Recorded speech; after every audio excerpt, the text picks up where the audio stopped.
Hello friends, welcome back to Robomatic. और आज के वीडियो में हम दो इंडिकेटर यूज़ करके एक स्ट्रैटेजी बनाने जा रहे हैं। इसके लिए पहले चलते हैं हम ट्रेडिंग व्यू के चार्ट पे। तो जो दो इंडिकेटर्स आज आज मैं यूज़ करने जा रही हूँ उसमें से एक है एडीएक्स और दूसरा है आरएसआई। वैसे तो मैंने इंडिविजुअल वीडियोस बनाए हुए हैं कि सिर्फ एडीएक्स यूज़ करके आप कैसे स्ट्रैटेजी बना सकते हैं और कैसे सिर्फ आरएसआई यूज़ करके। पर आज मैंने सोचा क्यों ना इन दो पावरफुल इंडिकेटर्स का एक कॉम्बिनेशन करके एक स्ट्रैटेजी बनाई जाए। सबसे पहले हम जाएंगे यहाँ इंडिकेटर्स पे। यहाँ पे हम सर्च करेंगे डायरेक्शनल मूवमेंट इंडेक्स। मैं एक चीज़ बता दूं, अगर आप एडीएक्स यूज़ कर रहे हैं फर्स्ट टाइम और आपने अगर इसे एवरेज डायरेक्शनल इंडेक्स के नाम से सर्च किया तो आपको यहाँ पे सिर्फ एक एडीएक्स की ही लाइन मिलेगी।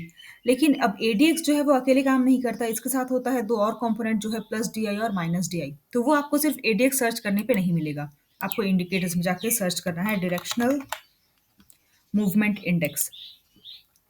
और इसमें आपको plus D I minus D I और एडीएक्स ये तीनों की लाइन हमें मिल जाएगी। थोड़े से सेटिंग्स चेंज कर लेते हैं अपनी आसानी हो जाएगी समझने में हमें। एडीएक्स को हम शो करते हैं ब्लैक से, प्लस डी आई को ग्रीन से क्योंकि पॉजिटिव है तो लेट्स कीप इट ग्रीन, और माइनस को हम माइनस डी आई को शो कर देंगे हम ऑरेंज या रेड। अब ये हो गई हमारी एडीएक्स की सेटिंग ट्रेडिंग व्यू के चार्ट पे। अब दूसरा इंडिकेटर जो मैं यूज करने जा रही हूँ वो है वेटेड मूविंग एवरेज। इसे हम सर्च करेंगे मूविंग एवरेज वेटेड।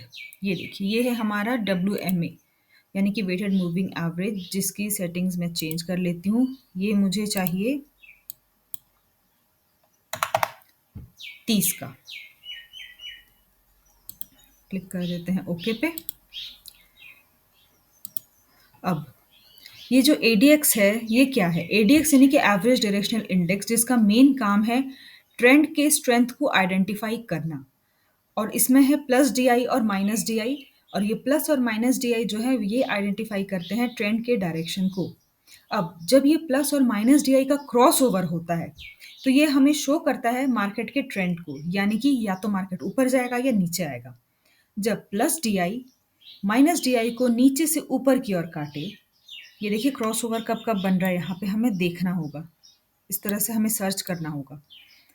ये देखिए, जब ये plus D I minus D I को नीचे से ऊपर की ओर क्रॉस करे या ऊपर से नीचे की ओर, तब हमें ट्रेंड आइडेंटिफाई कर सकते हैं, यानी कि ट्रेंड शुरू होने वाला है, अप ट्रेंड होने वाला है या डाउन ट्रेंड होने वाला है। एडीएक्स की वैल्यू जो होती है वो होती है, यानी कि जो ब्लैक लाइन है एडीएक्स की वैल्यू, ये जो है ये 0 से 100 के बीच होती है। अब अगर 0 से 25 के बीच है तो वो वीक ट्रेंड है, 25 से 50 के बीच है तो स्ट्रॉन्ग है, 50 से 75 के बीच है तो वो काफ़ी स्ट्रॉन्ग ट्रेंड है, और 75 टू 100 एक्सट्रीमली स्ट्रॉन्ग। तो अब बात करते हैं, ये हम समझ गए एडीएक्स किस तरह से काम करेगा। इनका क्रॉसओवर पे हमें सिग्नल मिलेगा और हम इस सिग्नल को आइडेंटिफाई करके अपनी ट्रेड्स लेंगे। नेक्स्ट है वेटेड मूविंग एवरेज। अब आपने सिंपल मूविंग एवरेज सुना होगा और daily moving average, exponential moving average. तो इन सबको छोड़ के मैं वेटेड मूविंग एवरेज क्यों यूज़ कर रही हूँ?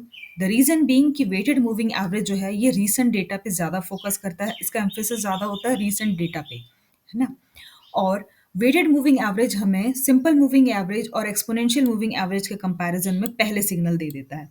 तो इसीलिए हम आज वेटेड मूविंग एवरेज और एडीएक्स यूज़ करके एक स्ट्रैटेजी बनाने जा रहे हैं। इसके लिए हम चलेंगे रोबोमैटिक के प्लेटफॉर्म पे, जहाँ पे हम अपनी स्ट्रैटेजी क्रिएशन स्टार्ट करेंगे। आपको लॉगिन करना है अपने क्रेडेंशियल्स के साथ। क्लिक करेंगे हम क्रिएट न्यू पे। इसे हम बनाएंगे निफ्टी 50 पे, क्योंकि ये इंडिकेटर बेस्ड है तो हमने इंडिकेटर सेलेक्ट कर लिया। 5 मिनट की कैंडल पे बनाते हैं। जब हम ऑप्शन पे ट्रेड करेंगे तो हमेशा स्टार्ट टाइमिंग जो है हमें 9:16 रखना है। अगर आप इक्विटी में कर रहे हैं तो इसका टाइमिंग 9:15 रखिएगा। पहली एंट्री हम बना लेते हैं अपनी एडीएक्स के लिए। एडीएक्स की लेंथ 14 पीरियड के लिए हम इसे सेलेक्ट करेंगे हायर देन, जैसे कि मैंने कहा 0 से 50, 50 से 100 हमें स्ट्रॉन्ग स्ट्रेंथ मिलती है, तो हम इसे ले लेते हैं एडीएक्स हायर देन नंबर 45 कर देते हैं इसे। अब क्योंकि हमें स्ट्रेंथ आइडेंटिफाई करनी है, ट्रेंड के डायरेक्शन को आइडेंटिफाई करना है, तो हम दोनों एंट्री यानी कि लॉन्ग और शॉर्ट दोनों में इसे हम हायर देन ही रखेंगे। नेक्स्ट एंट्री हम करेंगे यहाँ पे कैंडल क्लोज, WMA के लिए करेंगे जब हायर देन हो वेटेड मूविंग एवरेज के। ये आप यहाँ आके नीचे भी सेलेक्ट कर सकते हैं वेटेड मूविंग एवरेज। एक और भी दिखा दूँ मैं, या फिर आप चाहें तो इसे यहाँ मूविंग एवरेज में जाके क्लिक करके इस ड्रॉप डाउन से भी वेटेड मूविंग एवरेज सेलेक्ट कर सकते हैं। तो ये हो गया लेस देन 30। मैक्स ट्रेड हम इसे कर देते हैं 6। यहाँ पे मैं ज़्यादा चेंजेस कुछ नहीं कर रही हूँ, डिफ़ॉल्ट सेटिंग्स के साथ जा रही हूँ। एसएल यहाँ पे 30% लगा हुआ है, ऑन प्राइस एटीएम पॉइंट। ये देखिए, अगर आप इस ड्रॉप डाउन पे क्लिक करेंगे तो आपको ATM percent, near of CP, ये सारे प्रीमियम रेंजेस, ये सारे आपको दिख जाएंगे। क्योंकि मुझे कई कॉल्स आते हैं, वो कहते हैं कि मैम हमें शो नहीं हो पा रहा। आपको इस ड्रॉप डाउन पर सिलेक्ट करना है। यहाँ पे अगर आप क्लिक करेंगे तो आपको एटीएम, आईटीएम और ओटीएम शो होगा। मैं इसे एटीएम पे बना रही हूँ। इस तरह से मेरी स्ट्रैटेजी हो चुकी है क्रिएट, एडीएक्स और WMA की कर दिया मैंने इसे क्रिएट। जब हमारी स्ट्रैटेजी क्रिएट हो जाती है तो वो हमें शो होता है माई स्ट्रैटेजी के अंदर। अब जब हमारी स्ट्रैटेजी क्रिएट हो चुकी है, हम इसे करेंगे बैक टेस्ट। हमने इसे बनाया है 5 मिनट्स के टाइम फ्रेम पे। यहाँ पे भी हम एक बार सेलेक्ट कर लेते हैं निफ्टी 50 5 मिनट्स का टाइम फ्रेम पे। ओके, क्योंकि हमें इसका क्रॉस चेक करना है एक बार, तो इसलिए मैंने यहाँ पे क्रॉस चेक कर लिया कि हमने जो स्ट्रैटेजी बनाई है और जो हमारे ट्रेडिंग व्यू के चार्ट पे है वो सेम है या नहीं। इसे हम क्लिक करेंगे यहाँ बैक टेस्ट में जाके। ये कीजिए यहाँ पे बैक टेस्ट पे क्लिक। अब जब आप बैक टेस्ट पे क्लिक करते हैं तो देखिए कुछ माइनर चेंजेस आपने जो आपको जो करना है बैक टेस्ट पे, ये नहीं कि आपको हर बार स्ट्रैटेजी पे जाके ही एडिट करना है, आप यहाँ से भी कर सकते हैं। देखिए 5 मिनट्स पे बनाया मैंने।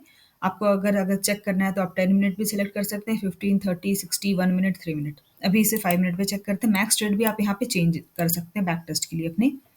डेट मैं यही सेलेक्ट कर रही हूँ, 1 साल के लिए चेक कर लेते हैं, करते हैं रन बैक टेस्ट।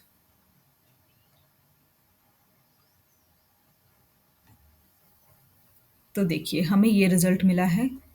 1 साल के डेटा में विन डेज़ हैं 36%, विन ट्रेड्स हैं 35%, टोटल ट्रेड्स और ट्रेडिंग डेज़। ठीक है, अगर आप नीचे आएँगे तो ये आपको ईयरली और मंथली ब्रेकअप दिखाएगा। थोड़ा-सा और स्क्रॉल करेंगे तो आपको यहाँ पे ट्रांज़ैक्शन डिटेल्स दिखाएगा, जो कि आपको day wise entry, exit, price, time, profit, loss सब आपको यहाँ पे शो हो जाएगा। ये आपका लॉन्ग एसएल था या शॉर्ट, ये आपका स्क्वायर ऑफ हुआ, ये सारे डिटेल्स देखिए एग्ज़िट टाइप में आपको शो हो जाएगा। तो ये हमने चेक किया इसे 5 मिनट्स के टाइम फ्रेम पे। एक बार इसे हम पहले एक बार क्रॉस चेक कर लेते हैं, इसे हम जाके ट्रेडिंग व्यू के चार्ट पे। तो यहाँ पे हम देखते हैं 16 अप्रैल के लिए। चलिए देखें यहाँ।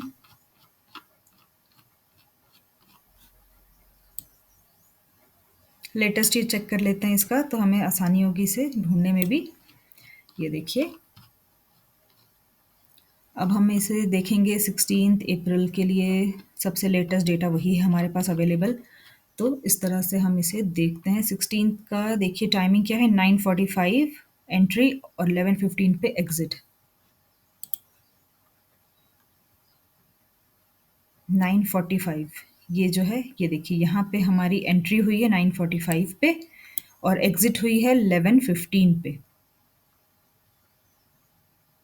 यानी कि इस कैंडल पे, कैंडल के क्लोज़ पे जैसे ही वो लोअर गया और यहाँ पे हो गया एग्ज़िट।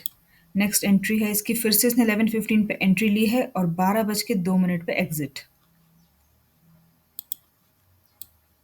तो इस तरह से आप छोटे-छोटे इस तरह से चेक कर सकते हैं आपके बैक टेस्ट डेटा को लाइव के साथ। ठीक है, ये 12:02 पे यहाँ पे, क्योंकि ये 5 मिनट्स का टाइम फ्रेम है तो ये 5-5 मिनट के कैंडल दिखा रहा है यहाँ हमें। और आप कुछ चेंजेस कर सकते हैं अपने स्ट्रैटेजीज़ में, जैसे कि आपने मैक्स ट्रेड साइकिल चेंज कर लिया, फिर आपने टाइम फ्रेम चेंज कर लिया, कभी आपने एसएल लगा लिया, कभी आपने टारगेट पॉइंट चेंज किया। इस तरह से अलग-अलग मॉडिफ़िकेशंस करके आप इस स्ट्रैटेजी को बार-बार क्रॉस चेक कीजिए। हमने इसे अभी चेक किया है 5 मिनट्स के टाइम फ्रेम पे, तो हमें मिला है 23.7 के। इसे एक बार हम चेक करेंगे 10 मिनट्स के टाइम फ्रेम पे,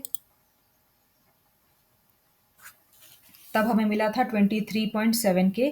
अभी हमें देखते हैं कितना मिला है। अभी हमें मिला है 33.8 के, यानी कि ये 10 मिनट के टाइम फ्रेम पे ज़्यादा बेटर रिजल्ट हमें दे रहा है। एक बार इसे हम 15 पे भी लास्ट चेक कर लेते हैं।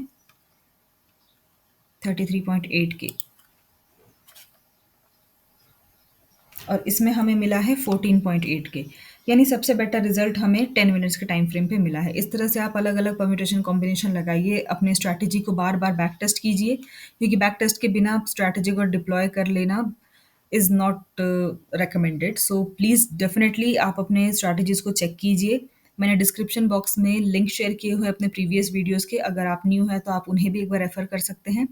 कमेंट में हमें बताइए अगर आप चाहते हैं कि मैं कोई और भी इंडिकेटर यूज़ करके आपको कोई और स्ट्रैटेजी बताऊँ, या कुछ और भी आपका जो भी फीडबैक हो आप हमें काइंडली बताइए। See you in the next video. Thank you.